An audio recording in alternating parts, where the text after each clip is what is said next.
Assalamualaikum warahmatullahi wabarakatuh. Apa kabar kawan-kawan semua? Sahabat Kapasa hari ini semoga sehat selalu ya.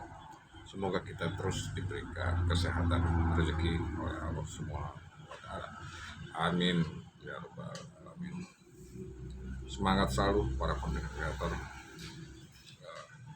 Hari ini ada bahasan cukup menarik ya kawan-kawan. Saya mau bicara soal korupsi. Korupsi sepertinya memang susah ya untuk dilepaskannya dari perilaku tindak laku white collar crime. Nah ini yang kadang-kadang buat susah. Rakyat kita sudah bayar pajak, terus pembangunannya nggak maksimal. Oke lah kalau nggak maksimal karena nggak ada yang 100%. Tetapi yang di bawah standar, nah itu banyak itu proyek, terutama proyek pembangunan fisik ya, baik itu jalan ataupun bangunan. Di Lampung ini udah sempat memecahkan rekor 5 daerah itu kepala daerahnya ditangkap oleh KPK dalam kurun waktu 6 tahun terakhir. 5 bupati dari mulai kasus suap, gratifikasi, setoran proyek segala macam, dan ada juga yang tertangkap tangan. Luar biasa, jos. Itulah, jadi ketika kita mendapatkan kekuasaan, maka ada yang harus kita korbankan.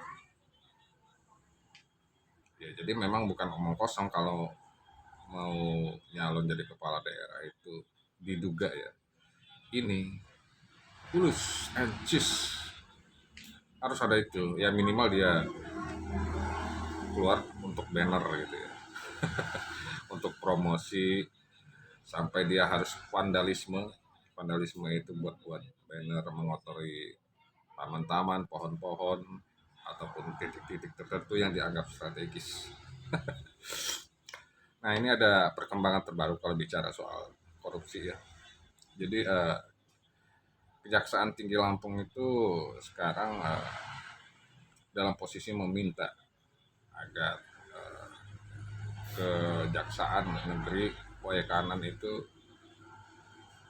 menindaklanjuti dugaan korupsi Dinas Pendidikan dan Kebudayaan Disdikbud ya. Anggarannya lumayan fantastis, 57 miliar. 57 miliar. Kejati udah mendelegasikan kepada Kejari Waikanan agar untuk melakukan tahap klarifikasi terhadap penggunaan dari dana 57 miliar di Dinas Pendidikan dan Kebudayaan di Waikanan gitu. Jadi itu tadinya pelapornya sebenarnya kasus ini itu berawal dari Dewan Pimpinan Wilayah ya, Kamput. Ini Kamput ini di Lampung ini dulu terkenal dengan memang suka demo dari zaman Bupati Lampung Timur Satono sampai beberapa banyak juga ya yang dilakukan mobilisasi massa oleh Kamput. Nah ini namanya cukup terkenal ini. Pimpinannya waktu itu saya tahunya masih Seno Aji ya, Seno Aji. Ini berawal dari laporan dari DPW Kamput yang melaporkan adanya dugaan tindak pidana korupsi kepada Kejaksaan Tinggi Lampung.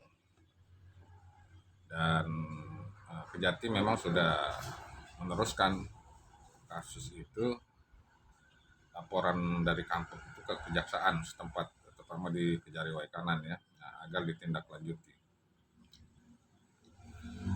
Udah laporan dari DPW Kampung itu juga bahwa ada dugaan penyimpangan dana Bosda.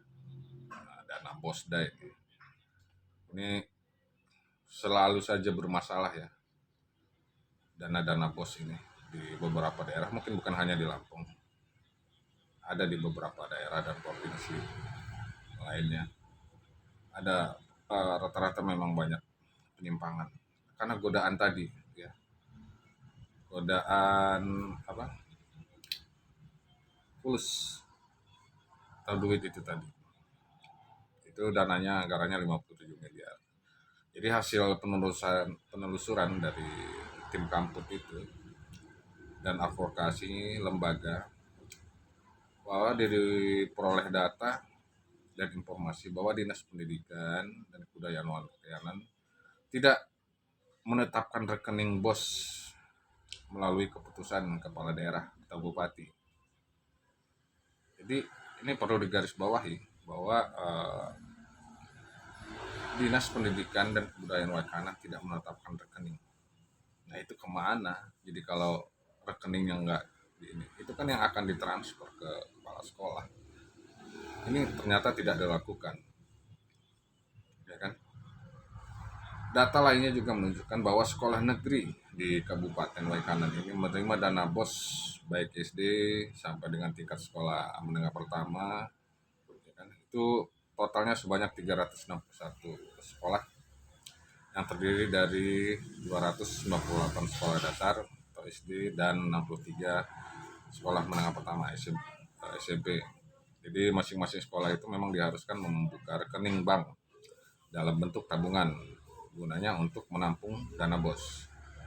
Sedangkan rekening tersebut belum diusulkan oleh Dinas Pendidikan dan Kebudayaan Waikanan dengan keputusan kepala daerah, sehingga tidak ada kesepakatan ataupun MOU antara Pemkab Waikanan dengan bank untuk pengaturan mekanisme pengelolaan rekening, ya kan? Itu untuk nilai manfaat, bunga, tabungan, dan yang lain-lainnya gitu.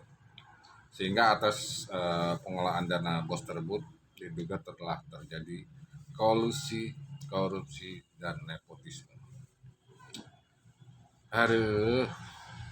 Kemudian juga terdapat selisih belanja yang mengarah kepada dugaan penyimpangan, yaitu realisasi pendapatan dan belanja BOS reguler pada laporan keuangan yang tidak sesuai dengan dokumen-dokumen pendukung ya, seperti itu ya. Ada juga perbedaan antara realisasi pada dokumen pendukung di Dinas Pendidikan Waikanan sendiri, yaitu sebesar 333.759.500 rupiah.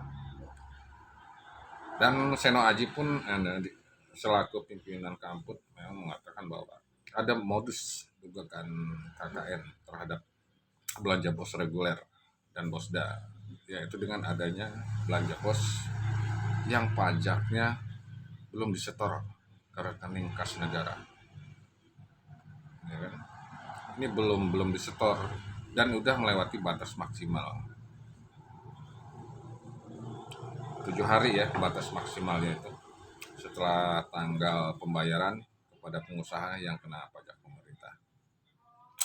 Dan ada penegasan pula bahwa dugaan penyimpangan BOS juga terjadi melalui modus untuk kegiatan MKKS seperti itu, KKS, MGMP, KKG, kemudian rehabilitasi sedang, berat. Nah itu semacam kayak proyek-proyek fisik gitu ya kalau yang udah rehabilitasi. Kemudian juga ada penyelenggaraan upacara, acara keagamaan, serta batas maksimal internet dan pembelian laptop. Jadi banyak item ini yang diduga ada penyimpangan seperti itu. Namanya proyek ya, kita tahu kayak apa seperti apa mendapatkan proyek itu sudah bukan rahasia umum lagi, bahwa cara-cara untuk mendapatkan proyek itu ya harus itu mengeluarkan anu, tanpa anu tidak akan lancar, ya kan? Akhirnya semua bicara lagi soal uang lagi, dan itu uang rakyat. Sekali lagi di sini rakyat lagi yang dirugikan. Jadi semoga saja apa yang diperintahkan oleh Kejaksaan Tinggi Lampung kepada Kejari Waikanan untuk menindaklanjuti dugaan penyimpangan 57 miliar dana Posda itu segera direalisasikan ya, dilakukan follow up, dilakukan full bucket pengumpulan bahan keterangan sehingga nanti bisa terlihat hasil dari penyelidikan itu apakah memang memenuhi syarat digelar perkara, bisa naik ke tingkat penyidikan, ya kan? Kemudian setelah dinyatakan P21 bisa lengkap dan dilempahkan pengadilan. Nah, di sini lagi titiknya, rawannya di pengadilan. Udah dari kejaksaannya nanti pengadilan. Nanti ini bergulir nih, nanti lagi ada sidang dakwaan, putusan sela, keterangan saksi, ya kan? Banyak pokoknya. Jadi semoga saja dugaan penyimpangan ini bisa bisa diketahui, bisa diungkap dalang dibalik kegiatan yang benar-benar tidak apa istilahnya, yang benar-benar dilarang ya, karena itu uang pajak kita, uang pajak yang memang sudah nggak maksimal, diduga lagi ada penyimpangan, dan itu sangat-sangat apa ya, kalau terlalu kasar mungkin ya, kalau kita bilang istilah BIADA ya, mudah-mudahan terungkap. Oke, terima kasih semua, sekian video singkat dari saya. Silakan komen, like, and share, dan tanggapannya kawan-kawan. Wassalamualaikum warahmatullahi wabarakatuh.